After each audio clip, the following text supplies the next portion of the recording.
O convite do Instituto Brasileiro de Ensino, Desenvolvimento e Pesquisa, o IDP, da Fundação Getúlio Vargas, especialmente da Ambima, para compor essa mesa, integrada por tantos expoentes brasileiros, especialistas no assunto. É uma honra poder contribuir com a troca de conhecimento e experiência sobre matéria tão relevante. Esse seminário, na forma como foi idealizado, é uma oportunidade única de discussão do tema bastante atual, trazendo diferentes perspectivas a respeito da questão jurídica das mais relevantes e desafiadoras. A recentemente editada Resolução 175 da Comissão de Valores Mobiliários é, de fato, essencial para aprimorar a governança corporativa das empresas, introduzindo no sistema regulatório regras gerais mais claras, aplicáveis a todas as categorias de fundos de investimento, sem prejuízo daquelas específicas para cada modelo dessa espécie de condomínio. A nova disciplina é permeada pelo incentivo à transparência, fazendo com que as transações ocorram de maneira inteligível e em condições equilibradas, dando segurança a todas as partes envolvidas. Outra importante mudança introduzida pela Resolução 175 é a ampliação das exigências quanto à divulgação de dados pelas companhias abertas. Agora, as empresas listadas em bolsa devem disponibilizar informações mais detalhadas sobre a situação financeira e de suas práticas de governança, além de maior clareza sobre os deveres do gestor na observância do limite de concentração das aplicações. Isso, sem dúvida, proporcionará aos investidores uma visão mais abrangente e precisa dos riscos, facilitando a tomada de decisões de investimento. Além disso, fortaleceu-se o papel dos conselhos de administração das companhias, tornando-os mais independentes e atuantes, o que obrigará a sua composição por membros dotados de maior poder de fiscalização interna corporis. Preservou-se ainda o interesse dos acionistas e a cultura de boas práticas corporativas. Também é relevante enfatizar que no combate às fraudes houve também grande evolução. Nesse sentido, a Resolução 175 reforça a necessidade de controles efetivos, assim como o papel das auditorias independentes no auxílio a essa tarefa, medidas importantes para a garantia da integridade do mercado e a confiança dos investidores. Pois bem, esse ligeiro panorama sobre algumas regras introduzidas pela resolução referida revela que a sua implementação exigirá esforços combinados das empresas e do órgão regulador, com acompanhamento rigoroso que assegure os fins almejados pela legislação agora disciplinada. Em suma, a Resolução 175 apresenta um avanço significativo no aprimoramento da regulamentação do mercado de capitais, fortalecendo a transparência, governança e proteção aos investidores. De acordo com dados divulgados pela Ambima, somente no período de 12 a 16 de junho deste ano, os fundos de investimento registraram saídas líquidas de 11 bilhões, montante que resulta da diferença entre 202 bilhões e 191 bilhões de aportes. Números dessa magnitude ratificam a importância de seminários como este, onde o tema é abordado por renomados profissionais nessa matéria. Nunca como hoje, devido aos inúmeros casos de endividamento excessivo de tradicionais empresas brasileiras, houve tantos olhares atentos ao trabalho da Comissão de Valores Mobiliários, nem sempre para indicar caminhos ou soluções, e quase nunca para reconhecer essa versão contemporânea do trabalho repetitivo de Sísifo, em que se transformou a rotina de seus diretores. Pois bem, são palestrantes deste painel, cujo título é A Nova Regulamentação de Fundos de Investimento no Brasil, Perspectivas Jurídicas, o Dr. Otto Lobo, diretor da Comissão de Valores Mobiliários, conselheiro titular do Conselho de Recursos do Sistema Financeiro Nacional, no período de 2015 a 2018, doutorando em Direito Empresarial pela Universidade de São Paulo e mestre em Direito pela Universidade de Miami. Dr. Pedro Rude, presidente do Conselho Deliberativo da Associação de Investimentos no Mercado de Capitais, vice-presidente da Associação Brasileira das Entidades do Mercado Financeiro de Capitais, sócio fundador da Leblon Equities, graduado em Economia pela Universidade Cândido Mendes. Dr. Rogério Xavier, sócio fundador da SPX Capital, diretor executivo de gestão de recursos de terceiros do Banco BBM de 2008 a 2010 e diretor de tesouraria do Banco BBM desde 97 até 2007. Também é graduado em administração de empresas pela Pontifícia Universidade Católica do Rio de Janeiro. Dr. César Collier, Management Partners da Sigler Gulf, especialista em finanças e administração pela Fundação Getúlio Vargas. Finalmente, o Dr. Rafael Pimenta, advogado sócio de Galdino Coelho Advogados, mestrando em Direito Processual pela Universidade de São Paulo e pós-graduado em Direito dos Contratos pela Fundação Getúlio Vargas.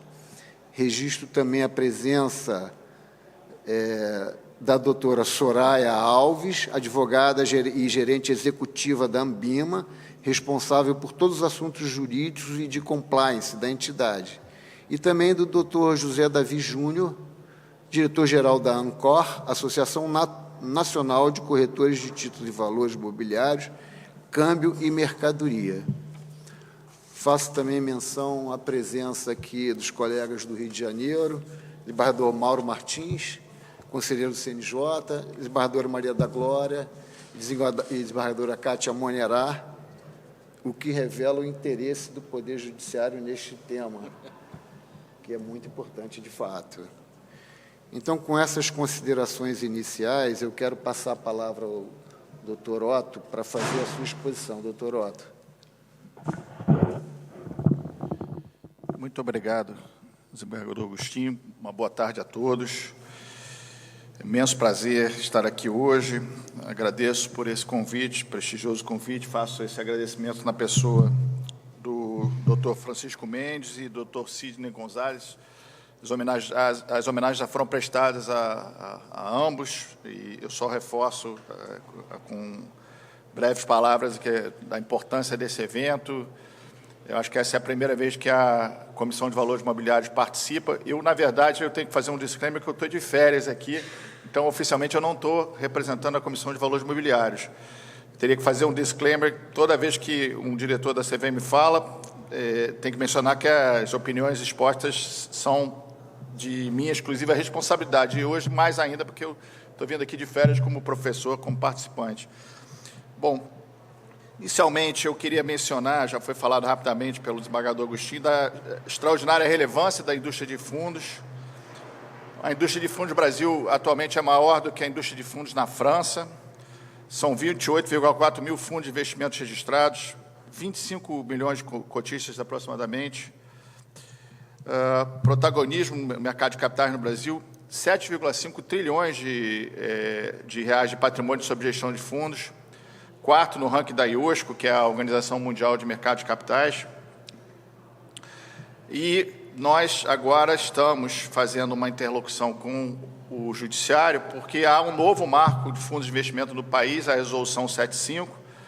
Trabalhamos durante alguns meses nessa resolução, ao passo que os superintendentes da Comissão de Valores são os verdadeiros trabalhadores que já vêm estudando isso há muitos anos, e se diz que no Brasil, a cada 10 anos, tem uma reforma nas regras de fundo de investimento. Então, essa deve ser a terceira ou quarta reforma.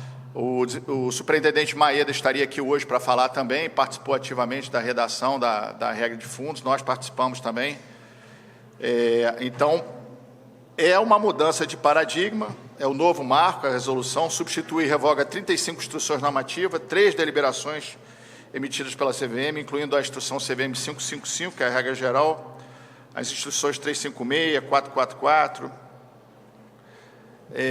Até a entrada em vigor, várias normas já foram alteradas, instruções aplicáveis a fundos de investimento e participações, FIP, fundo de investimento imobiliário, fundos de índice, foram revogadas a instrução 578, 472, 359, e eu vou assinalar alguns pontos de interesse aqui nessa nossa interlocução com o Judiciário, e é importante fazer um paralelo com as regras de fundo de investimento aqui em Portugal, porque, diferentemente do Brasil, em Portugal tem uma ampla legislação no que diz respeito aos fundos de investimento. O Brasil, não. O Brasil tem a 10.406, que é o Código Civil, como foi alterado pela Lei de Liberdade Econômica, para deixar claro de uma vez por todas que há limitação de responsabilidade dos cotistas e há limitação de responsabilidade no que diz respeito à solidariedade também, o fim da solidariedade no caso dos prestadores de serviços essenciais. Está aqui o Pedro, que vai falar em seguida, e eu queria também reforçar esses agradecimentos tanto à Ambima, que está aqui, o Pedro e a Soraya estão aqui, que se prontificaram a vir participar, quanto a Ancor, que está aqui também, está o Davi, é ótimo ter vocês aqui. Mas, de fato, o que ocorre é que no Brasil, o que o Código Civil diz em termos de fundo de investimento é basicamente que boa parte, a maioria da regulação virá da Comissão de Valores Mobiliários, né? Tivemos um evento há um pouco tempo atrás com a Escola da Magistratura do Tribunal de Justiça do Rio de Janeiro, o desembargador Marcos, que é um civilista de escola, ele até comentou, olha, agora a gente vai ter que fazer uma interlocução, porque o Código Civil ele simplesmente fala que a CVM vai regular a matéria de fundo de investimento. Mas, de fato, e isso é o que eu acho importante, a Resolução 175, que nós editamos no último dia do ano, na verdade, um dia antes do Natal, foi o presente de Natal que nós demos ao mercado, eu não sei se foi presente ou não, porque todo mundo teve que correr estudar isso no final do ano, mas a CVM, a intenção é fazer uma redução dos custos de observância, que é algo que a CVM já vem fazendo há bastante tempo. Foram incorporadas as melhores práticas da IOSCO internacionais, experiência e jurisprudência da própria CVM, veio a reforma da IN 35601 de FDIC, adaptação da 13.874 de 2019, que é a Lei de Liberdade Econômica, que até um dos diretores trabalhou na Lei de Liberdade Econômica. Diz ele, quando estava quase no fim da redação, o diretor Acioli, que ele perguntou, mas e a questão da limitação da responsabilidade? Aí todo mundo, mano, já não está lá? Ele falou, não está, então coloca. Aí foi colocada a limitação de responsabilidade, finalmente, porque é importante mencionar qual é a relevância da questão da limitação de responsabilidade. O Brasil passou por um período de muito litígio em 2013, 2014, a gente vê resquícios até hoje. Outro dia está aqui a desembargadora Glória, que trabalhou com isso no passado, conhece esse tema, é do ramo, que julgou um caso há pouco tempo que trata das brigas que surgiram em função dessa fase 2013, 2014, e o judiciário e a arbitragem já tiveram um grande protagonismo no que diz respeito à interpretação de certas regras. Na época era a instrução 555. Agora, com certeza, o judiciário novamente está sendo chamado para dirimir várias questões que vão começar a surgir. A questão da limitação de responsabilidade, a questão das classes e subclasses, que é uma novidade, né? Mas, de fato, as mais relevantes da Resolução 175 são principalmente classe de cotas e subclasses, limitação de responsabilidade dos cotistas, a responsabilidade dos prestadores de serviços, o regime informacional de remunerações, capital autorizado, demonstrações contábeis, gestão de liquidez, side pocket e outros arranjos, o patrimônio líquido negativo, insolvência. A insolvência vai ser uma questão muito relevante, porque a 10.406 ela prevê que vão se aplicar as regras de insolvência civil, que até certo ponto é uma estrada, é uma rua sem saída, porque, diferentemente como já observamos aqui na 11.101, a interpretação que houve, extraordinária, desde a época da Varig, desde a 11.101 de 2005, já chegou no Brasil como modelo a Lei de Recuperação Judicial e Falência, proveniente da Insol, da Uncitral, do Banco Mundial, já veio um modelo que funciona muito bem, que já funcionava, então foi muito fácil se adaptar. Agora, o que ocorre é que essas regras de fundo elas vão começar, pouco a pouco, serem dirimidas pelo Judiciário. Tem a questão do patrimônio, os novos ativos financeiros, conflitos de interesse, FDIC, e o que eu ia mencionar rapidamente, os principais pontos, a questão das classes e subclasses. Agora, os fundos eles são estruturados de uma forma em que há classes e subclasses, podem existir vantagens tributárias, o fisco ainda não está de acordo ou não tem lei ainda no que diz respeito ao fisco interpretar que as classes e subclasses podem ter estruturas tributárias, incidências tributárias diferentes, mas futuramente isso irá acontecer. Já tem projeto de lei na Câmara dos Deputados, no Congresso, do que trata da questão tributária que necessariamente vai ter que ser tratada, né? A limitação da responsabilidade decorre da alteração do Código Civil, artigo 1368-D2. O regulamento do fundo, ele agora, a regra é, se não prevê no regulamento, a responsabilidade continua sendo ilimitada, mas, se previsto, pode-se limitar a responsabilidade. Não existe mais a solidariedade entre os prestadores de serviço e a limitação da responsabilidade do 1368-D1 do Código Civil, que também está refletido no artigo 18 da Resolução CVM 175. E se eu tivesse que deixar um recado importante aqui, ou um ponto de questionamento de exame, é que a necessidade de limitação de responsabilidade é principalmente para preservar e fortalecer o mercado. Porque o que existiu de 2013 em diante foi que, variavelmente, quando existia algum tipo de dívida, se buscava o que se chama do deep pocket,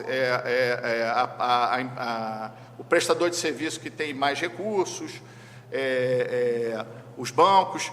E o que nós estamos tentando agora é exatamente que isso não aconteça novamente, porque isso marginaliza o mercado e retira do mercado os melhores prestadores de serviço. Então, a intenção agora, já que há lei, e eu acho importante, isso está previsto na 10.406, no Código Civil, é que a gente consiga sensibilizar, seja a Justiça Estadual, Federal, seja a Justiça do Trabalho, que é um novo paradigma, né? É uma mudança, e a importância em existir essa limitação de responsabilidade. Eu só vou falar rapidamente agora na limitação de responsabilidade dos cotistas no que diz respeito às classes e subclasses, que é uma questão, eu acho que bastante delicada e complexa, sofisticada, mas agora a classe dos fundos, ela poderá ter subclasses. Vai segregar os cotistas, as classes vão ser os arranjos para a organização dos ativos, carteiras de ativos ou estratégias de investimento. Então, teoricamente, você pode ter estratégias diferentes de classe e subclasse, e as subclasses são arranjos para a organização dos passivos. Isso é algo que nós fizemos lá na resolução, colocamos na resolução. O mercado reagiu bem e alguns advogados até questionaram: bom, mas isso é muito complexo, para que fazer isso? Eu falei: mais uma ferramenta que está na caixa de ferramentas que pode ser utilizado. A 6404/76, quando foi editada em 76, o próprio doutor Bulhões e o professor Lamy incluíram institutos que não eram utilizados naquela época, mas que poderão ser utilizados. Eu já estou caminhando aqui para a conclusão, mas, basicamente, esses são os principais pontos que eu queria mencionar. Eu, novamente, queria agradecer também ao desembargador Agostinho, que foi convidado e prontamente aceitou esse desafio de correr aqui para Portugal e montar esse evento. Mas esses foram os pontos que eu queria colocar de início, e agradeço novamente.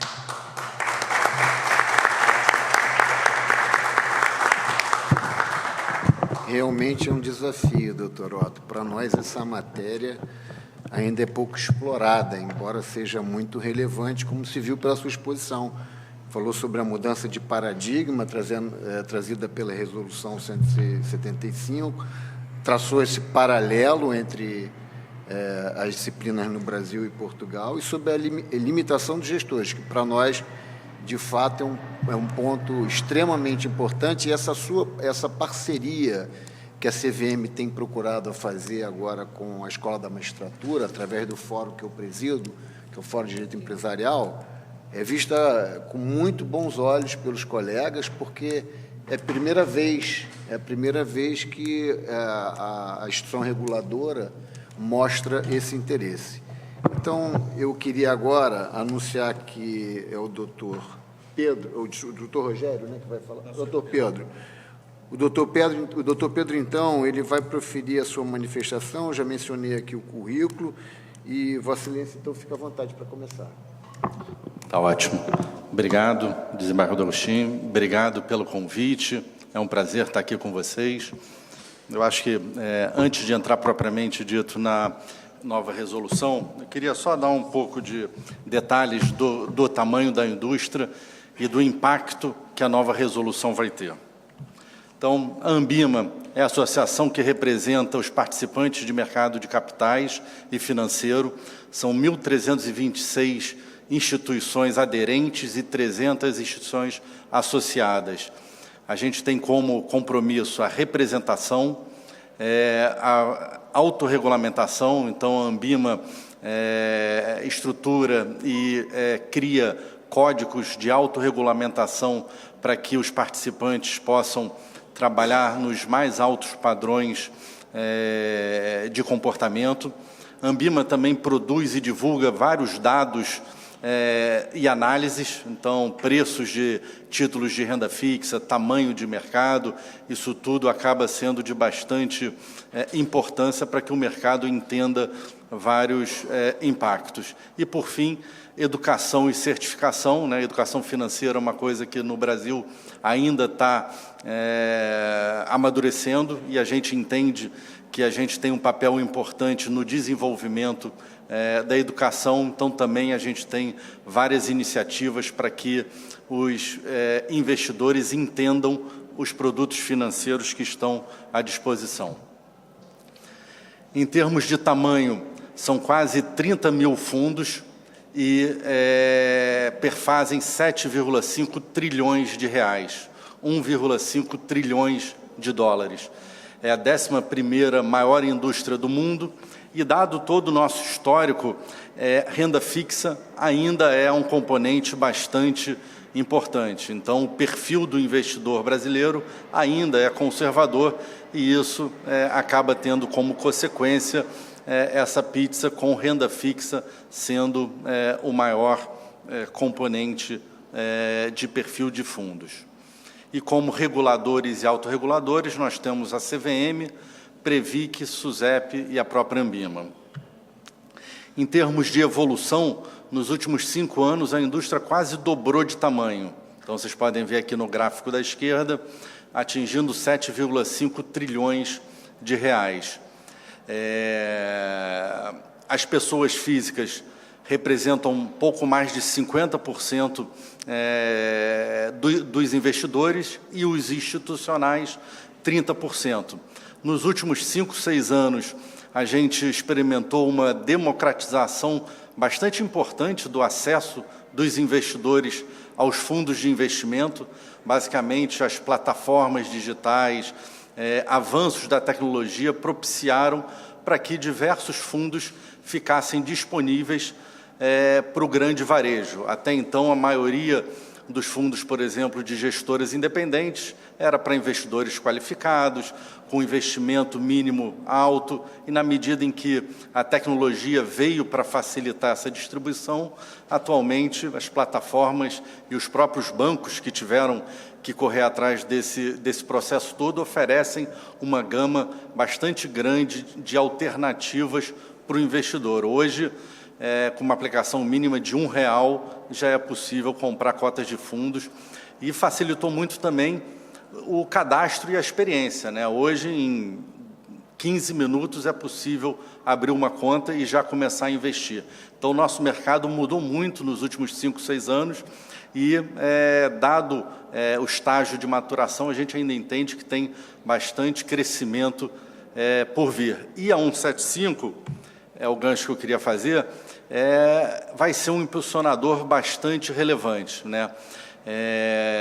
Uma das grandes consequências desse novo marco é uma aproximação da nossa regulação com os mercados mais desenvolvidos.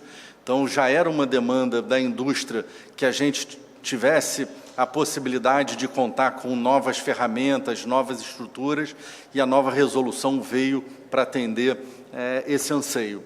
A 175 também trouxe uma pegada muito de empoderamento do investidor. Então, a questão de transparência das taxas, das remunerações, ficou muito claro, e o mercado vai ter que se adaptar a esse novo contexto. E a nova norma também trouxe mais flexibilidade, o que é muito bom do ponto de vista de nós gestores, onde a gente vai conseguir montar produtos mais customizados, mais adequados e criação de novas estratégias. E aqui eu queria mencionar rapidamente quais são os principais pontos. O Otto deu algumas pinceladas, mas a questão das novas estruturas com classes e subclasses vai ser um ganho de escala bastante relevante. Então, a criação de novos fundos ou novas classes vai se dar de uma velocidade muito mais rápida. A gente vai conseguir segmentar cotistas dentro de mesmas subclasses. Então, vai trazer um ganho de escala muito importante que, no final do dia, vai representar economia de despesas para o cotista. Então, ele vai pagar menos para a manutenção do fundo. Um segundo ponto bastante importante é a limitação de responsabilidade do cotista. Até então, o cotista ficava numa situação desconfortável de colocar R$100 e, eventualmente, ter que aportar dinheiro no fundo se o fundo ficasse insolvente ou precisasse de novos aportes, o que, para estratégias mais sofisticadas e agressivas e arriscadas, não faz tanto sentido e, com isso, afugentava vários tipos de investidores a se comprometer a fazer investimentos importantes para o país. Então, digo aqui Private Equity, Venture Capital, Special Seats, tem diversas classes de fundos que agora, com a nova estrutura, vão poder deslanchar muito mais facilmente do que no passado. A questão da responsabilidade mais clara entre prestadores de serviço. No Brasil, é muito comum a gente encontrar administrador fiduciário, gestor independente, custodiante, tudo segregado. E isso trazia alguns questionamentos em relação à atribuição de cada prestador de serviço. A Lei da Liberdade Econômica veio trazendo maior clareza e a CVM agora também trouxe muito mais detalhe de quem é responsável por qual atribuição. E, dado a questão da limitação de responsabilidade do cotista, isso leva, consequentemente, à possibilidade do fundo ficar insolvente, do fundo quebrar. Então, aqui vai ser uma novidade grande para todo o mercado de como tratar eventuais casos onde o fundo fique com patrimônio negativo. E eu vou entrar em um pouquinho mais detalhe no próximo slide. A questão da remuneração, como eu mencionei, a regra trouxe a segregação das taxas do fundo. Isso vai ser uma mudança bastante importante, pelo menos tem um impacto muito relevante de como a indústria está estruturada. E a questão de ferramentas de liquidez, nos aproximando muito do que a gente encontra em mercados mais desenvolvidos. Na questão de política de investimento, ela trouxe uma flexibilidade muito maior do que a gente tinha até então, possibilidade de investir até 100% no exterior, de oferecer esses fundos para varejo, fundos de crédito privado também podem ser oferecidos para o varejo. Então, tem aí uma quantidade enorme de novidades e inovações, a questão de criptoativos, CBIOS, crédito de carbono, então coisas que a gente realmente está na vanguarda, que até em mercados mais desenvolvidos ainda não são, não há possibilidade do fundo comprar esses ativos. No Brasil, a CVM inovou e abriu essa possibilidade e o mercado recebe isso com bastante otimismo, sabendo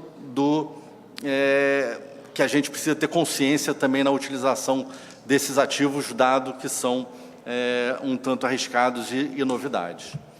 E, por fim, aqui, para finalizar, eu queria chamar a atenção e o ponto de link entre aqui o mercado financeiro e o mundo jurídico, esses 3 pontos, que obrigatoriamente vai acabar sendo decidido no judiciário em algum momento.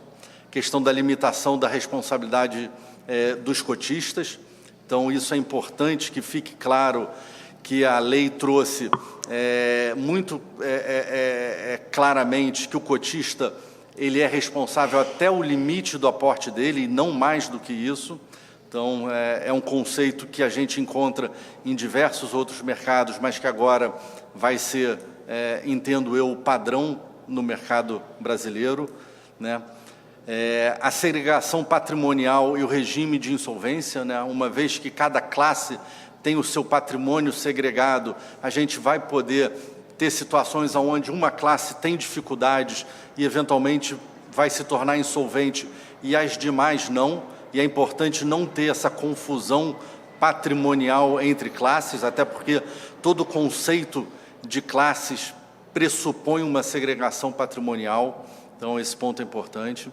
E naquelas classes e naquelas situações onde o único caminho é a insolvência, como tratar o operacional disso, né? A questão de prioridade, como fazer o pagamento, como atender aos credores.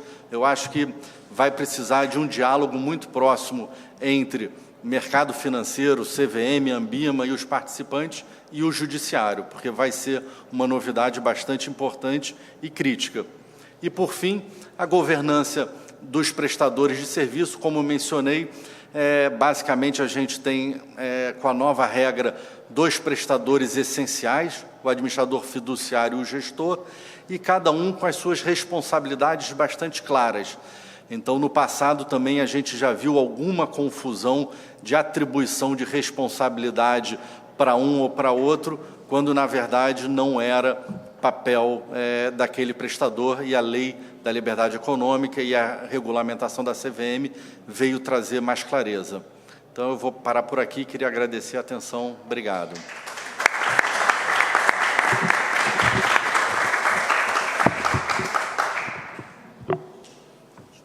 Obrigado, doutor Pedro. Ficou aqui com a sua explanação. Ficou bastante clara a necessidade dessa interação do órgão regulador com o Poder Judiciário, coisa que para nós é muito importante. Sua explanação foi muito clara nesse sentido. Mas o que eu gostei mais de ouvir aqui na sua fala é que o investidor que só tem R$1 pode investir em fundos. Isso, para mim, é uma enorme surpresa. E até quando a gente compara com outros mercados, não é tão fácil de achar essa democratização.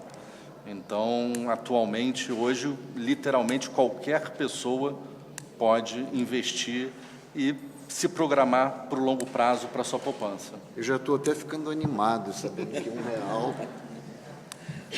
Pois bem, então vamos seguir aqui, doutor Rogério, vai agora nos brindar com a sua explanação. Bom, boa tarde a todos. Obrigado, desembargador Agostinho Teixeira, doutor Otto Lobo e demais membros da mesa. Assim como o Pedro, eu vou falar um pouco também da Resolução 75 e só tocar na questão da diminuição ou eliminação da responsabilidade de cotistas. Trazendo, né, a SPX Capital, para quem não conhece, é uma dessas gestoras abarcadas pela Ambima, que tem aproximadamente 15 bilhões de dólares de recursos sob gestão, presença no Reino Unido, nos Estados Unidos da América, em Singapura, obviamente no Brasil e aqui em Portugal. Então, a gente tem uma experiência bastante próxima de todas essas realidades que a gente tem discutido aqui sobre o desenvolvimento dos mercados.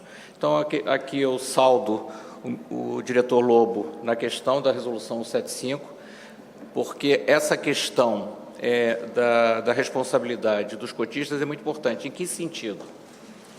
No sentido que o investidor estrangeiro, pegando do ponto de vista do investidor estrangeiro, ele não topa esse risco de socializar perdas dentro de um fundo, principalmente com cotistas brasileiros.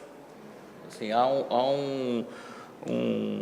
uma certa discriminação por ignorância ou por o nosso histórico no Brasil, mas infelizmente é assim que eles veem, preconceito, né? E isso atrapalha muito a estratégia. Eu vou dar um exemplo a vocês de como isso é feito. Quando o investidor estrangeiro ele quer fazer um aporte nos nossos fundos, ele não investe nos fundos onde todos os cotistas investem. Os fundos soberanos, por exemplo, eles pedem um fundo exclusivo para eles. Então, a gente tem um fundo soberano de 1,5 bilhão que tem um fundo dele. A gente tem um fundo exclusivo de um de um fundo de previdência canadense, que tem um fundo exclusivo dele.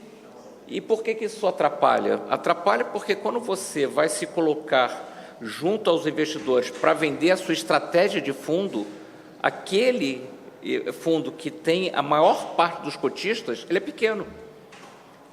Então, quando você vende a estratégia, ele não pode, em muitos dos casos, ter mais do que 25% de participação daquele fundo. Então, ele, no máximo, investe 100 milhões. Quando você vai vender para os grandes bancos, para eles distribuírem o seu fundo no exterior, 100 milhões não é relevante para eles, você é pequeno. Então, da estratégia, se fosse 5 bilhões e ele tivesse 25%, você estava falando de 1 bilhão. Aí ele consegue ter escala para vender. Mas quando ele olha só para um fundo de 600 milhões, ele é pequeno, então ele não se interessa. Então, essa parte da colocação da resolução vai ajudar bastante a gente a tentar diminuir essa restrição que a gente tem do risco do cotista. Então, saldo o diretor Otto nesse sentido. Uma outra questão que eu me refiro também à CVM, e aí é uma questão para pensar, não uma crítica, mas para pensar, que é em torno da transparência, né? Hoje se tem na sociedade que nós demos o máximo de transparência possível das nossas carteiras aos nossos investidores. Obviamente, nós, Ambima e nós gestores, não somos contra dar informações, principalmente ao regulador, assim como nós, enquanto bancos, informávamos a autoridade monetária, o Banco Central, de tudo que nós fazemos e éramos fiscalizados por ele. O problema é que, com a abertura das nossas carteiras no site da CVM, mesmo com defasagem de tempo, nós ficamos expostos a que qualquer pessoa que entre no site use aquela informação contra nós. Então, recentemente, não sei se vocês acompanharam nos Estados Unidos, uma ação chamada GameStop, operada através do Robinhood, que atacou fundos que tinham posições vendidas naquela ação e o fundo teve problemas. Então, a informação que a gente presta se volta contra nós. Então, medidas que têm sido feitas no sentido de dar mais transparência para o cotista, e ainda mais com a inteligência artificial, tem se tornado prejudicial ao gestor. Então, o que nós, gestores, estamos fazendo? Estamos restringindo ao máximo a nossa comunicação com os investidores, que é a pior coisa possível. Nós, por exemplo, na SPX, a gente fazia call mensal com os investidores, fazíamos trimestral. Nós mandávamos a abertura das nossas posições de maneira sintética, mas dizendo as nossas alocações de maneira mensal. Agora a gente só diz em que mercados que a gente ganhou ou perdeu, mas não diz em que ativos que a gente estava operando. Não especificamente a taxa de juros no vértice tal, mas perdemos tanto em juros e ganhamos tanto em juros, mas não diz o país, não diz em que produto a gente estava, a gente dá basicamente sintético.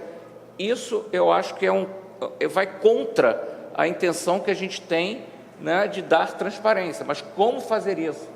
Então, diretor Otto, fica aqui a minha sugestão de pensar junto com o mercado numa solução. Vocês recentemente acolheram uma sugestão do mercado de ações, mas vale também para o mercado mais abrangente, principalmente o de multimercados.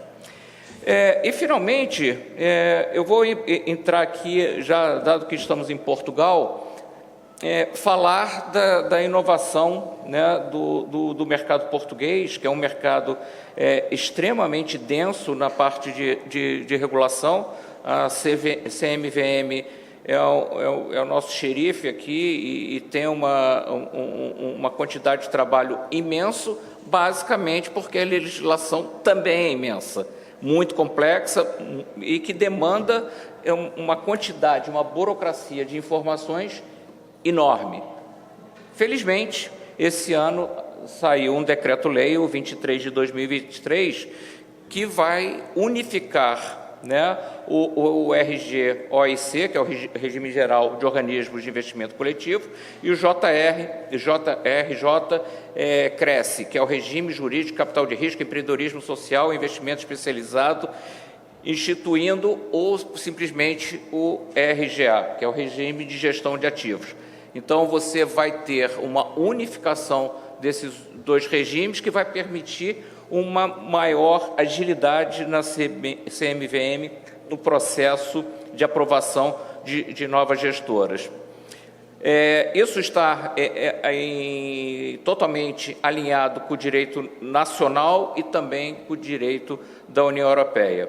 Porém, eu ainda acho que da questão dos colaboradores, que esse assunto, embora ainda a CMVM ainda não regulamentou, me parece que do ponto de vista dos colaboradores, que nós possamos atrair para Portugal, que nós ainda estamos longe de um processo célere que vai permitir que nós tenhamos uma estrutura competitiva a partir de Portugal para operar os mercados na Europa. Basicamente, para você ter uma aprovação de administrador de um funcionário-chave, né, com responsabilidades específicas, você tem que enviar o currículo, o histórico, questionários são extensos, com conhecimentos técnicos e certidões criminais. Alguns casos têm entrevista, o envio de uma matriz de atribuição de tempo de cada administrador, funcionário com função-chave, que deve ser dividido no detalhe, horas dedicadas a tal função. Em muitas jurisdições, como os Estados Unidos, né, esse processo é basicamente declaratório. Você declara e apenas o regulador revisa do ponto de vista da idoneidade. Então, eu acho que essa é um problema. A regulação ela continua a mesma, né, da época da pós-crise da grande crise financeira de 2008, onde o gestor era visto como um vilão. Basicamente, ainda há na cabeça do regulador a ideia que o gestor opera os ativos para inflar lucros, para gerar bônus para si próprio. Então, com isso, há uma tendência ao regulador a estender no tempo o bônus das pessoas e limitar a questão da remuneração. Basicamente, o que acontece é que a gente não consegue atrair ninguém para trabalhar em Portugal, porque a pessoa prefere trabalhar ou no Brasil, ou nos Estados Unidos, ou no Reino Unido. Então, por que a pessoa vai vir para Portugal? Bacana, tem sol, é calor, mas, enfim, quando o cara pensa no bolso, ele fala assim, não tem razão para a gente mandar o sujeito, o colaborador, para Portugal. Sobre a diferença no processo das licenças, né, a parte jurisdicional, onde a SPX trabalha, onde é menos burocrático, obviamente, é na SEC e na CFTC americanos, porque os processos, como eu disse, são declaratórios. Então, você tem que enviar muita informação para o regulador, mas não é um processo de autorização, né? No final, você vai ter que cumprir a posteriori o que você declarou que você ia fazer.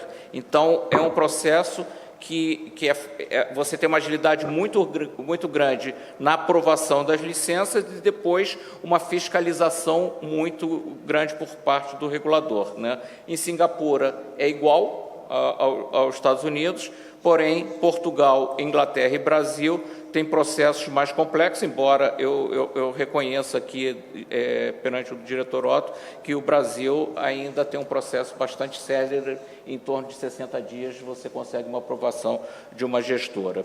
Além disso, temos aqui o Pedro, que na figura da Ambima, né, tem esse processo de autorregulação, que a gente envia parte da documentação que vai ser enviada à CVM para filtragem e depois facilita o processo dentro da CVM. No Brasil, fora do Brasil, quem tem algo parecido é a FINRA, né, dos Estados Unidos.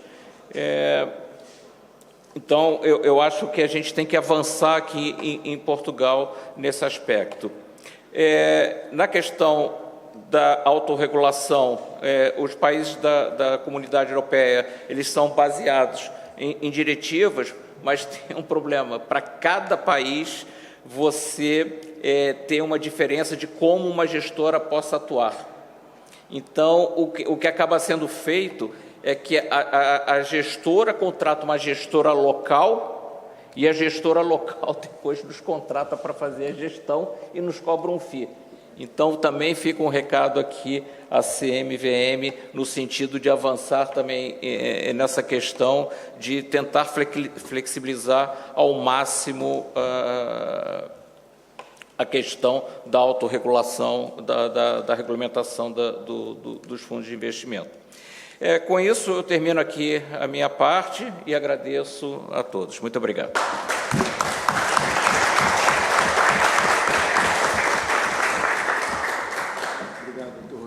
A sua exposição foi importante por esse contraponto, né? Se de um lado a maior transparência traz benefícios, por outro traz esses riscos de exposição que o senhor mencionou aqui. E também a gente tem que reconhecer a dificuldade na Europa da edição dessas normas, porque além de você estar conforme a legislação local, você ainda tem que estar conforme as diretivas da União Europeia, em termos constitucionais, em termos legais. Isso realmente é uma coisa que dificulta um pouco esse processo.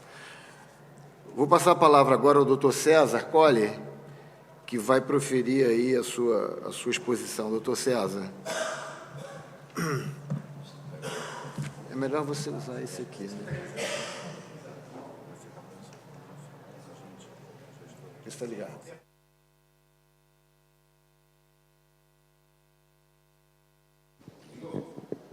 Ligou? Opa. Boa tarde. É um grande prazer estar aqui, poder compartilhar algumas ideias sobre esse assunto tão importante. Queria cumprimentar o desembargador Agostinho e os outros panelistas daqui, agradecer ao doutor Sérgio Vitor, a IDP, FIB, FGV por essa oportunidade. Eu vou fazer uma breve introdução. Eu sou sócio de uma empresa americana, Deep Private Equity. Ela tem 30 anos de existência, e dos quais 15 anos investindo no Brasil. Nós temos 3 grandes áreas de negócio. Nós temos um fundo de fundos, temos um investimento direto em empresas e temos special situations, ou ativos judiciais, como eu prefiro chamar.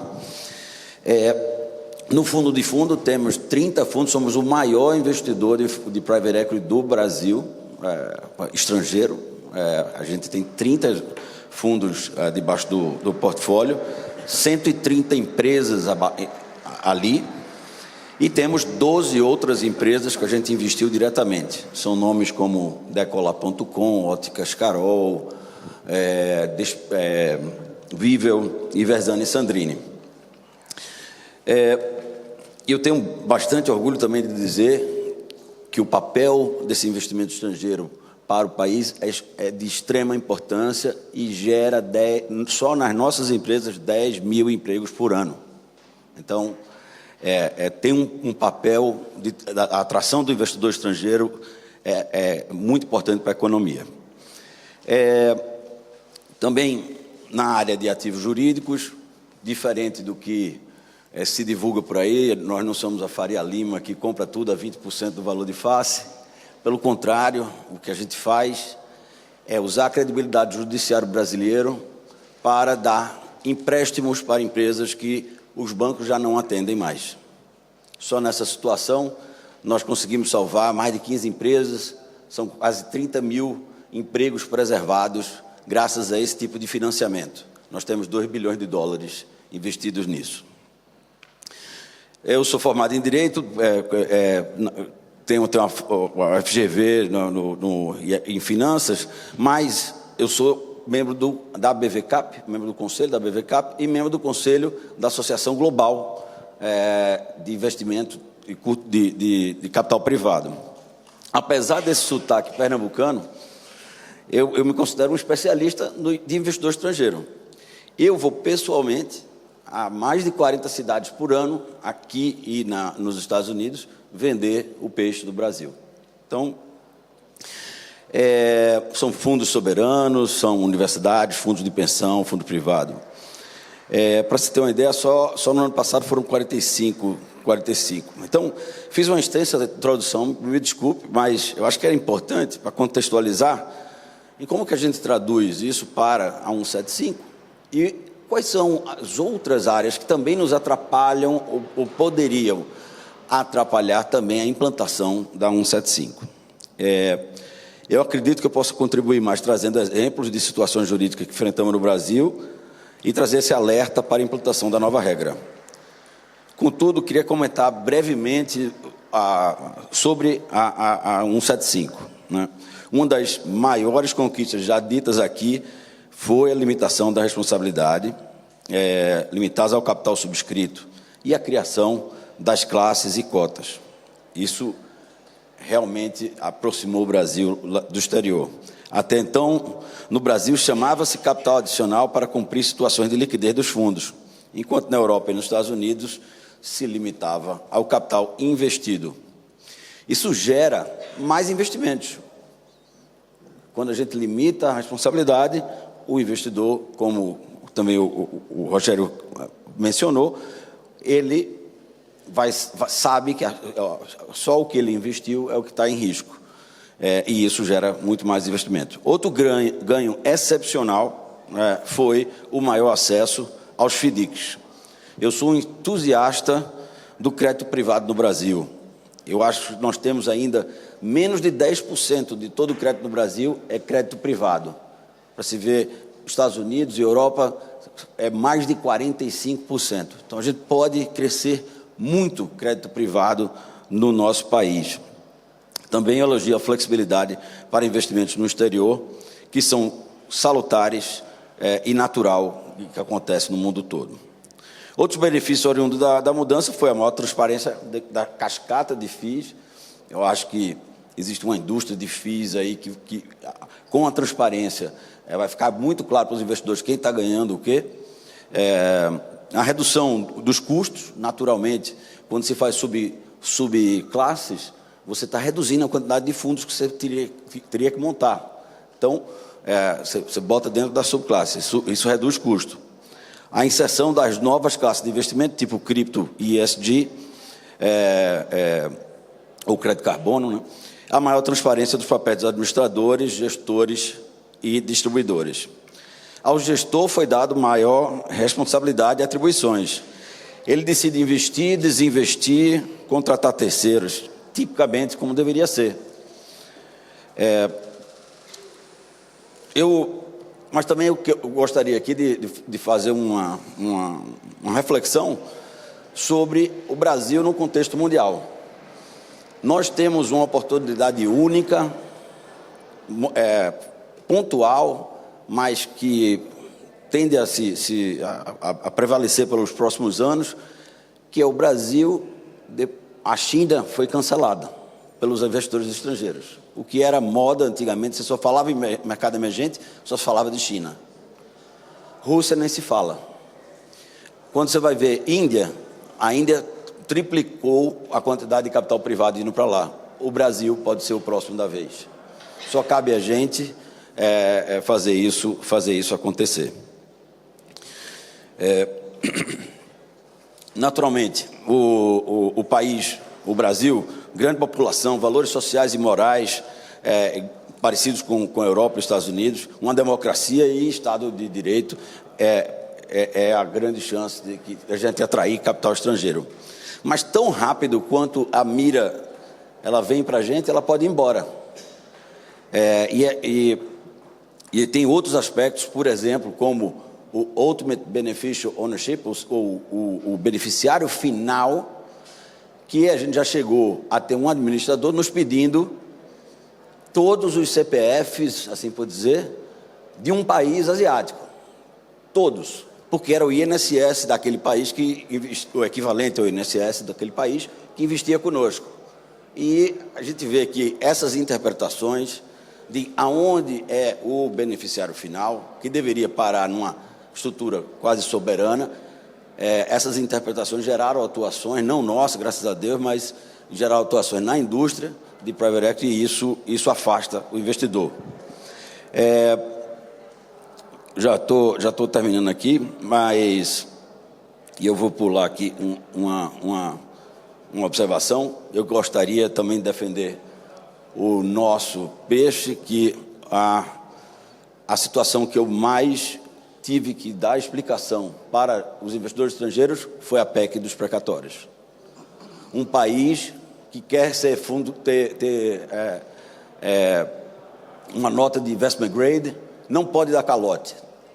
E calote nas suas dívidas judiciais e descumprimento de ordens judiciais, isso é visto de uma forma horrenda lá fora.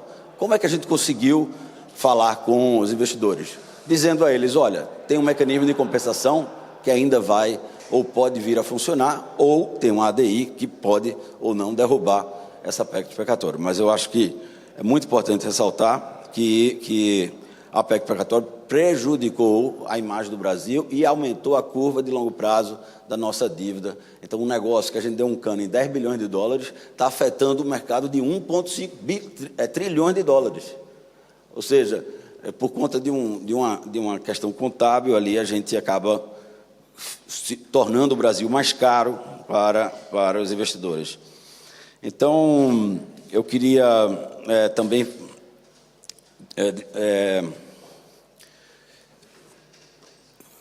concluir aqui que fazer a defesa em prol do crédito privado, de investimento estrangeiro em crédito privado, em especial a nova lei vai ajudar aos brasileiros a investirem em crédito privado. Eu acho que a gente consegue chegar a 45% do PIB, isso diminui spreads de banco, é competição saudável para o país, né?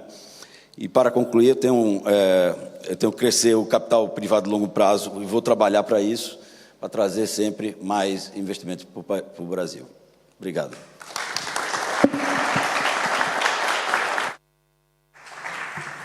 Obrigado, doutor César. É muito importante essa sua observação final sobre a credibilidade do país no exterior, que fica maculada com essa questão dos precatórios, né? A gente ainda tem esperança de que os tribunais superiores possam rever isso para minimizar esse prejuízo que decorre daí.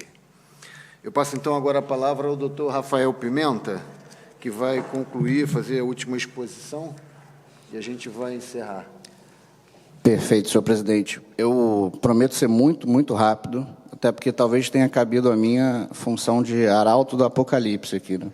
Todo mundo, e com razão, elogiando a resolução 75, é uma mudança importante, trouxe vários avanços, alinha o Brasil em várias questões internacionais, mas a pergunta-problema que eu tinha formulado aqui, até uma provocação, doutor Otto, caro amigo, talvez tenha faltado alguma coisa.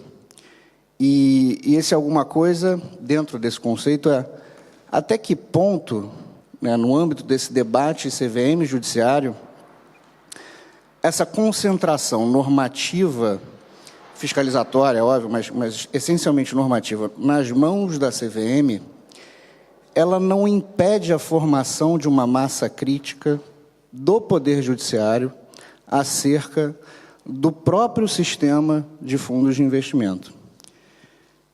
E aí o que eu chamei aqui de uma maneira muito ousada, de uma espécie de membrana hermenêutica, embora a CVM tenha competência para normatizar, para fiscalizar e para punir, a gente não pode esquecer que o Judiciário vai ter também a última palavra em muitos desses aspectos. E quando um órgão como a CVM, uma autarquia ultra especializada, com um corpo técnico fantástico, normatiza um produto, vamos chamar assim, que é 7,5 trilhões, até eu fiquei impressionado,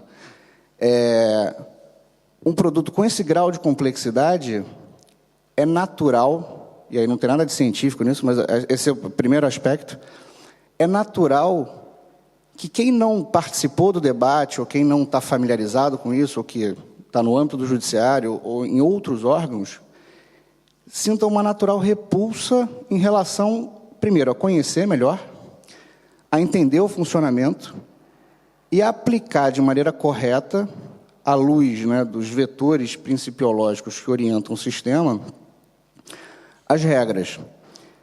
Então, de novo, né, louvando a iniciativa da 175, que foi muito bem feita, eu acho que a gente perdeu a oportunidade de ter criado uma boa lei e uma lei completa de fundos de investimento. Parece um certo exagero, mas uma indústria de 7,5 milhões, ou trilhões de reais, perdão, está regulamentada do ponto de vista legislativo apenas em 3 artigos do Código Civil, que usam, por analogia, institutos muito antigos, né, como o condomínio, e mesmo nos casos em que não usa diretamente como analogia, naturalmente a analogia surge, porque nós, advogados, juízes, pensamos de uma maneira dogmática, por analogia, buscando institutos conhecidos para encaixar o pensamento. Então, a gente pecou, eu acho, na minha visão, e não é nenhum demérito à qualidade da resolução, em ter uma lei completa, ou muito mais detalhada, sobre o tema. E por que eu acho, que, além desse ponto intuitivo, de gerar uma natural repulsa do judiciário, há outros que talvez não estejam tão evidentes. Mas, por exemplo, a responsabilidade ou os deveres do gestor estão disciplinados na instrução da CVM. Se há uma disputa judicial em torno se o gestor cumpriu ou não os seus deveres, parece pouco provável que o STJ possa ter a última palavra sobre a interpretação desse dispositivo, por não se tratar de uma lei federal que comporte uma uniformização por parte do órgão de cúpula do judiciário, no âmbito infraconstitucional, para uniformizar. Então, esse seria um outro aspecto. Um terceiro aspecto, antes que o Otto me mate aqui, é que quando a CVM concentra, e eu estou aqui tratando dos efeitos, vamos chamar, das externalidades negativas aqui, cometendo o arroubo de falar em termos econômicos aqui para economistas na mesa, mas externalidade negativa de algo positivo, né, que é a especialização do debate e o aprofundamento das normas. Mas uma outra externalidade negativa é que quando a CVM concentra, ela, de uma certa maneira, suprime ou sufoca o que se usa na doutrina denominar do private enforcement pelos próprios agentes de buscarem no judiciário o cumprimento das suas normas, porque ela, a CVM, vai passar a ser, de uma certa maneira, o oráculo ou o único caminho, a estrada para a verdade, em relação às normas da 175. Então, esses seriam alguns pontos de destaque. De novo, a gente está tratando, sim, de um microsistema normativo fundamental para a economia do país, razoavelmente complexo, mas que não é isolado. Ele vai se conectar inexoravelmente com outros. E acho que o Rogério mencionou aqui alguns riscos, né? E o César também.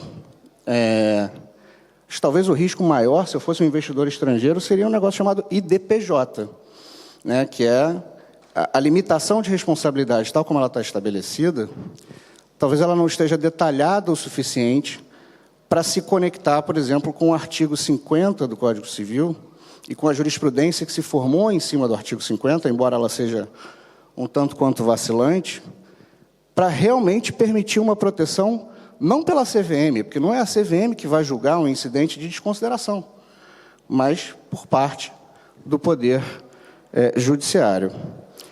E eu tinha destacado, essa seria, na verdade, a parte ampla aqui da minha exposição, eu tinha destacado um ponto só, em razão do tempo, um exemplo concreto nesse aspecto, que é em relação ao poder de controle.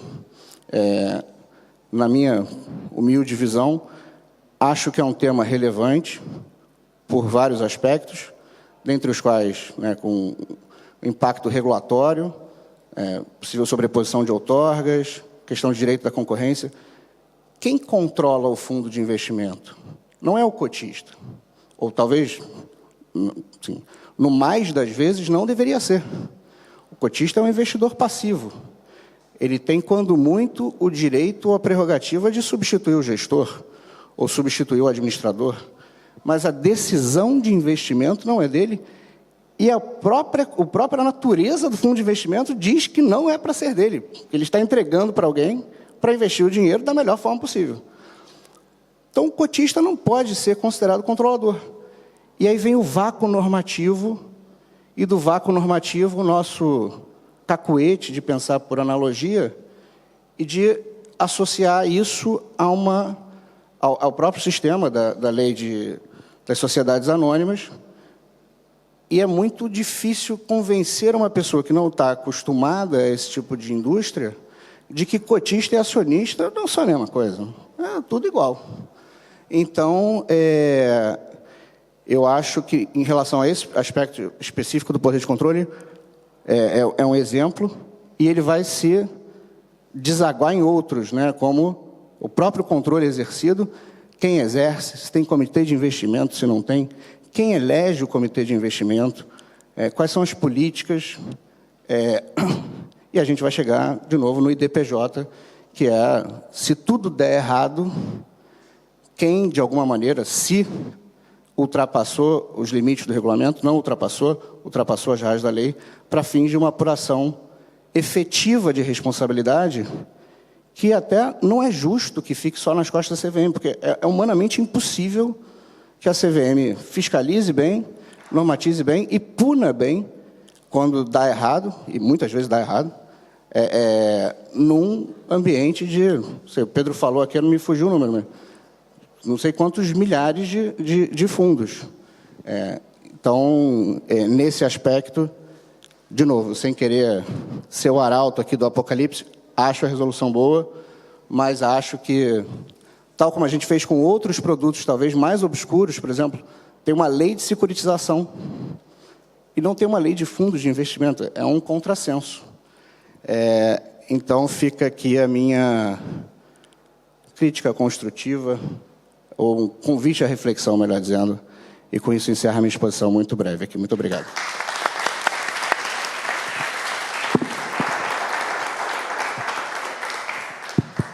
Obrigado, doutor Rafael.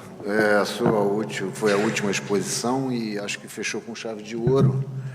E realmente essa questão do vácuo legislativo, ela existe, mas eu entendo que é uma opinião, não há nenhuma crítica a isso, que o próprio mercado ainda não se interessou por isso, porque se os agentes desse mercado já tivessem se mobilizado para isso, talvez já houvesse uma lei, assim como aconteceu com a lei do esporte, o Estatuto do Esporte agora, recente, que levou a categoria de direito fundamental o esporte.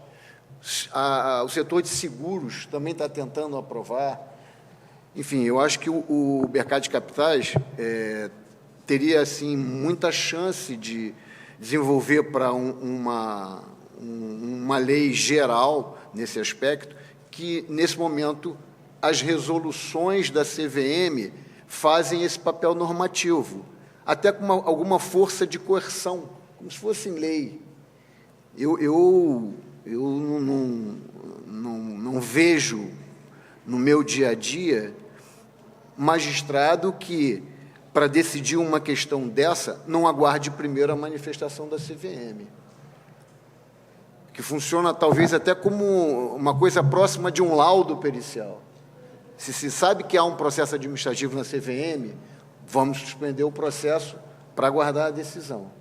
Enfim, isso poderia ser feito através de lei, repito, se houvesse uma mobilização realmente efetiva nesse sentido. Bom, com isso eu quero agradecer à mesa, aos os colegas aqui de mesa, que foram extremamente claros e com exposições muito bem formuladas. Quero também fazer uma referência ao trabalho da doutora Soraya, que deu um suporte fundamental para a organização desse trabalho, e aos presentes aqui. Com isso, dá por encerrada a sessão. Muito obrigado.